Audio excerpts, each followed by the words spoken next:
आज की कथा में हम ये देखें कि किस प्रकार हमें नाम का स्मरण तो करना है, लेकिन नाम के स्मरण के साथ साथ हमें ये ध्यान रखना है कि केवल नाम स्मरण से हमारे पापों का अंत नहीं होगा, बल्कि हमें नाम स्मरण से उस व्यक्ति राम के आदर्श को स्मरण करना। बात ये थी, राम नाम जपने का बात ये था आपके अंदर कि आप राम का जब नाम लें तो आपके अंदर राम का चरित्र।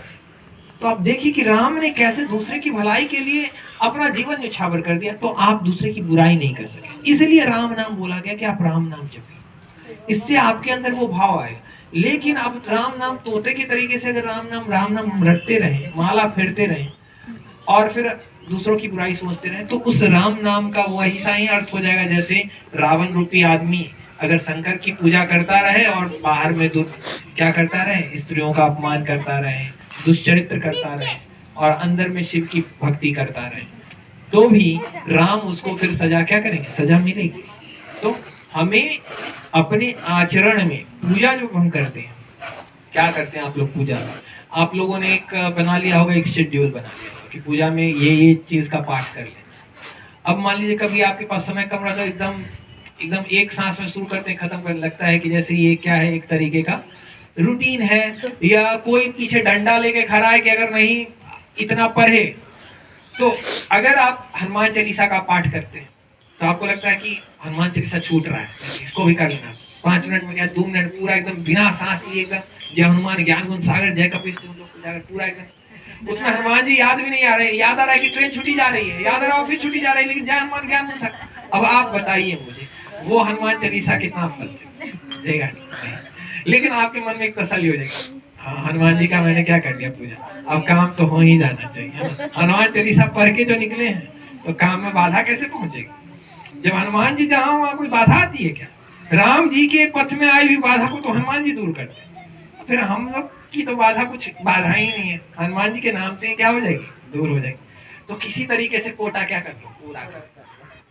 लेकिन नहीं, जरूरी नहीं है कि आप जाएं एक खास ये हनुमान चालीसा 7 बार, कुछ लोग होंगे जो यहाँ पे 3 बार भी पढ़ते होंगे, कुछ लोग 7 बार भी पढ़ते होंगे, है ना? ऐसा कुछ भी नहीं है जरूरी कि आप एक खास कोटा पूरा करें तो ही आप माने कि पूजा हुई। उसी दिन पूजा को मानिए जिस दिन आप पूजा पर बैठ के और अंदर में किसी की बुराई आपके मन में नहीं आई, आप समझिए आप उस दिन चुपचाप भी बैठे हैं, वो पूजा है। आप भगवान को देखकर भगवान से बोलिए कि भगवान मेरे अंदर जो बुराई है वो दूर कैसे हो, ये पूजा है। मेरे अंदर आज क्रोध, कल क्रोध आ गया, मैंने किसी को अपशब्द कह दिए, मैंने डांट दिया, मैंने बहू को ऐसा कह दिया, मुझसे ऐसे अपशब्द निकल गए, प्रभु मुझे क्षमा करो, वही पूजा। अपने अंदर इस ग्लानि का भाव जो आपने किसी के साथ किया है, उसका भाव अगर आपके अंदर है और ईश्वर के सामने आप इस भाव से झुक जाते हैं कि ईश्वर अगली बार से मुझे सुमति देना कि मुझसे ऐसा गलत ना हो, यही पूजा। ये 4 शब्द दोहरा लेने से, हनुमान चालीसा पढ़ लेने से, अगर अगरबत्ती दिखा देने से हम मानते हैं कि हमारे क्या हो गया, पूजा हो गया। घंटी टंटना दिए, कुछ मिश्री के दाने रख दिए और हमने सोचा भोग सब लग गया, तुलसी रख दिया और भगवान को पूजा हो गई। और यही किसी दिन आप नहीं कर पाते इतना, तो आपको लगता है आज हमने तो पूजा नहीं की। लेकिन आपने कभी विचार किया कि आप पूजा करते ही क्या? तो रटा हुआ तोता वाला काम कर रहे थे। कुछ लोग होंगे जो सप्तशती पाठ, ये दुर्गा सप्तशती या कुछ होगा, उसको भी एकदम धड़धा के पढ़े जा रहे हैं, कवच पाठ, कवच पहन लिया, आप कुछ होगा नहीं। देखिए, तो बात मेरा कहने का अर्थ क्या, मैं आपको क्या दिखाना चाहता हूँ, मैं बताना चाहता हूँ कि ये एक यंत्रवत हो गया। तब तो वो चीज आप टेप लगा के भी सुन सकते हैं, है ना? जो पाठ आप कर रहे हैं वो पाठ आप स्पीकर पर भी सुन सकते हैं।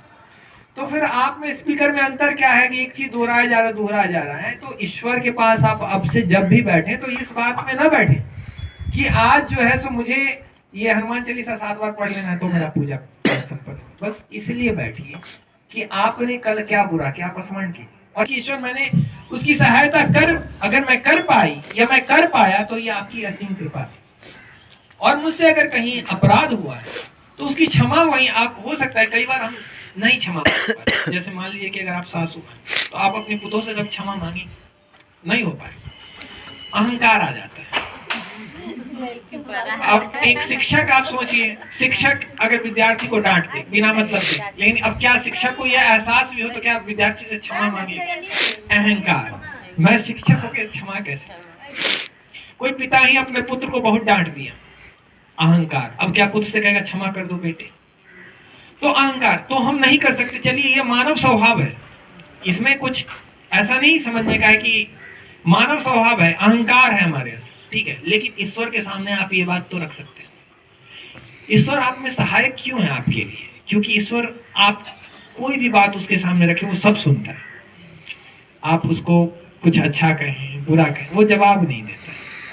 तो हमें ईश्वर के पास अपने जितने भी गुनाह हैं, जो मैंने किया, आप रोज की पूजा में केवल इन्हीं बातों के लिए क्षमा मांगे और अगले दिन से क्या आप सही सुधारना चाहते हैं, इन बातों पर बस वहां पे ध्यान दें और ईश्वर को बस निहारे। और अगर आपको फिर लगता है कि आपके पास समय है तो आप जो पाठ करना चाहते हैं करें। लेकिन असली पूजा होगी कि जब आप अपने अंदर देखेंगे कि मेरे अंदर आज मान लीजिए आपने सुबह में पूजा किया, क्यों सुबह में पूजा करने के लिए बताया गया, और सुबह शाम 2 टाइम, क्योंकि पता है, ऋषि मुनि को पता था कि आदमी जिस जगह पे रह रहा है वहां बहुत ही छल कपट है, और आदमी थोड़ा ही भगवान से दूर होगा, सत आचरण से दूर होगा, फिर वो क्या हो जाएगा, कपट में लीन हो जाएगा, मोह माया जंजाल। इसलिए सुबह सबसे पहले उठेगा और पहले पूजा। क्यों? ताकि पूजा करके जब निकलेगा तो पहले तो शुरुआत में कोई गलत काम करने से पहले सोचेगा भगवान का पूजा किया, तो मन स्वस्थ रहेगा। अगर मन स्वस्थ रहेगा तो गलत विचार नहीं आएंगे। फिर शाम तक पहुंचते पहुंचते रिचार्ज क्या हो जाएगा, खत्म। जैसे बैटरी रिचार्ज करते हैं ना हम लोग, मोबाइल में बैटरी चार्ज करते हैं, फिर 1 घंटा 6 घंटा 7 घंटा चलने के बाद बैटरी क्या होने लगती है, डाउन।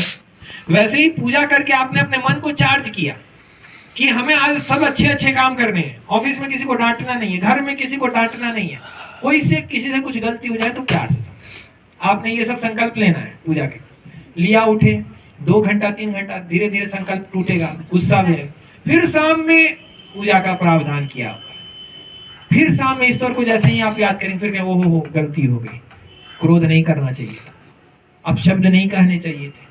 फिर शाम में इस बात का स्मरण जब आप करेंगे तो फिर रात में ये 4-5 घंटे तक ये रिचार्ज काम करेगा, बैटरी चार्ज हो गई मन की, किसी के प्रति गलत नहीं सोचना है, और फिर आप सो जाएंगे। सोते वक्त भी कहा है कि भगवान का स्मरण करके सोइए, जागते वक्त भी स्मरण करके सोइए। क्यों ऐसा बार बार भगवान का स्मरण कर करके सोइए? तो इसका अर्थ जैसा कि मैंने कहा कि लोगों ने नाम का बस सोच लिया, राम नाम रटते रहो, नहीं, ये राम का स्मरण या भगवान का स्मरण मतलब सद्विचारों का स्मरण है। जब नोट बन रहा था, आज जिस नोट के लिए हम सब लोग परेशान हैं, नोट बन रहा था तो बड़ा सोच समझ के उस पर गांधी जी का तस्वीर लगाया गया। आप लोगों ने सोचा उसमें लक्ष्मी गणेश जी का भी तस्वीर लगा सकते, या फिर और भी महापुरुष हुए उनका तस्वीर लगाते, गांधी जी का तस्वीर क्यों लगा दिया? बहुत सोच समझ के गांधी जी का तस्वीर लगाया गया था, क्योंकि गांधी जी सत्य और अहिंसा पर चलते थे। तो नोट पर इसलिए ये पिक्चर लगाया गया गांधी जी का कि अगर कोई इस पैसे से दुरुपयोग करेगा, दुर्व्यवहार या कोई पाप कर्म में इस पैसे को लगे, तो गांधी जी को देखते उसको कम से कम गांधी जी याद तो आए। क्योंकि राम कृष्ण तो बहुत पुराने हो गए, गांधी जी अभी बहुत पुराने नहीं हुए, और राम कृष्ण को तो हम भगवान ही मान लिए, तो हम तो सोचते हैं वो तो भगवान से वो कर लिए, हम थोड़ी कर सकते। इसलिए एक आदमी का फोटो लगाया कि एक आदमी भी ऐसा कर सकता है। तो जब महात्मा गांधी सत्य के कारण चाहे उनकी जान चली जाए, वो सत्य से पीछे नहीं हटेंगे। तो आप इस जो नोट पे गांधी जी को देख के अगर आप बुराई करने भी जा रहे हैं तो आपको गांधी जी याद आते हैं, लेकिन ऐसा होता है क्या? ऐसा नहीं होता है। अब वो आदत हो गई, वो गांधी जी को कौन देखता है? अब तो लोग केवल देखते हैं कि नोट कौन सा है, नोट पे कितना लिखा हुआ है, 500 है, 2000 का है या 100, केवल हम वो नंबर देखते हैं। गांधी जी को तो हमने देखना ही पड़ता, और गांधी जी को देख भी रहे तो हमें याद कहाँ से? जैसे आप देखेंगे कि जो धूम्रपान है या जो गुटखे की पुड़िया है, उन सभी पुड़ियों पे दिखा हुआ है कैंसर है, इससे आपको ये होगी वो होगी। अब आदमी को धीरे धीरे आदत हो गया, अब वो चीज देखते भी नहीं, मस्ती से मौज से वो खाया जाए। तो आप ये जो सोचेंगे कि अमृत किसको पसंद नहीं है, सब तो अमृत ही जाएगा, ऐसा नहीं है। विष को चाहने वाले भी लोग बहुत हैं हमारे साथ, जो सुगंधित वायु को भी क्या करेंगे, एक तो खुद ब खुद दुर्गंध लेंगे और पूरी वायु को भी क्या करते हैं, दुर्गंधित करेंगे। तो हमें भगवान के भजन टाइम टू टाइम करने के लिए, इससे ऑफिस में भी गए तो वहां पे भी आप आरती दिखाते हैं ना, जिनका भी दुकान होता है वो दुकान में भी भगवान की आरती करते हैं। क्या कारण है कि जहां भी गए कोई काम शुरू किया भगवान, क्योंकि उस काम के शुरू करने के बाद आपके मन में हो सकता है कि किसी के प्रति कोई द्वेष आ जाए, आपको कुछ भी ऐसा लगे, लेकिन भगवान के नाम से प्रारंभ करने का मतलब है कि आप में सद्विचार रहेगा। आप कुछ भी अपशब्द या कुछ भी बुराई या कुछ भी गलत करने से पहले, क्योंकि अब नहीं आपने भगवान का नाम लिया, लेकिन जब आप इस भावना से लेंगे तब ना कि भगवान का नाम, मैंने जैसा आपको कहा स्मरण करने के लिए, कि जब आप भगवान के पास बैठे तो स्मरण आपको करना यही है कि आपने आज क्या बुराई की, उसके लिए क्षमा मांगनी है, और आप क्या अच्छा करने वाले हैं या आज आप क्या अच्छा कर सकते हैं, बहुत जीवन में सुधारेंगे, उसको छोड़ दीजिए। आप कोशिश कीजिए कि आज मैं कम से कम क्रोध नहीं करूं, या आज डांटूंगा नहीं, अपशब्द नहीं बोलूंगा, लोगों से मीठे से बात करूंगा, हंस के मिलूंगा, चाहे जो भी। तो ये बात संकल्प आपको पूजा के वक्त लेनी, यही परमात्मा के लिए आपका सबसे बड़ा समर्पण होगा। आप सुधर जाए। ये आखिर ये रामायण वेद पाठ ये सारा का एक ही निष्कर्ष है, चाहे गीता पर हो, चाहे रामायण पर हो, पुराण पर हो, बाइबल पर हो, एक ही निष्कर्ष है कि मनुष्य मनुष्यता को उपलब्ध हो जाए, मनुष्य में सद आचरण आ जाए। तो सद आचरण ऐसे ज्ञान से नहीं हो तो कहानी पर के कि कहानी से कम उसको ये लगेगा कि हाँ ये कथा चल रही है, राम ने ये व्यवहार किया तो मुझे भी ये व्यवहार करना चाहिए।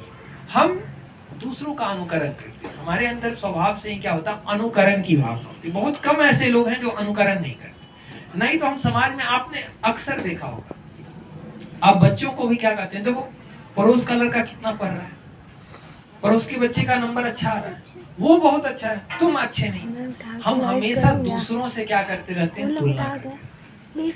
तो जब रामायण की कथा सुनते हैं तो आप राम से अपनी तुलना कीजिए, आप उसमें एक अच्छे पात्र को चुनिए, उससे तुलना कीजिए। चुनने के लिए वहां दोनों है, रावण भी मौजूद है, केकई भी मौजूद है, वहां पे सीता भी मौजूद है। आप अपनी तुलना किससे करते हैं, दोनों ही पात्र वहां मौजूद है, और उसके हिसाब से आप देखिए कि आपके आचरण में क्या परिवर्तन हो रहा है, तो राम कथा क्या होगी, सार्थक होगी। एक पुत्र के नाते एक राम का चरित्र का पालन करना, राम केवल पुत्र ही नहीं पिता भी बने, तो पिता भी बने, पति भी बने, तो राम का एक अपना स्वभाव है।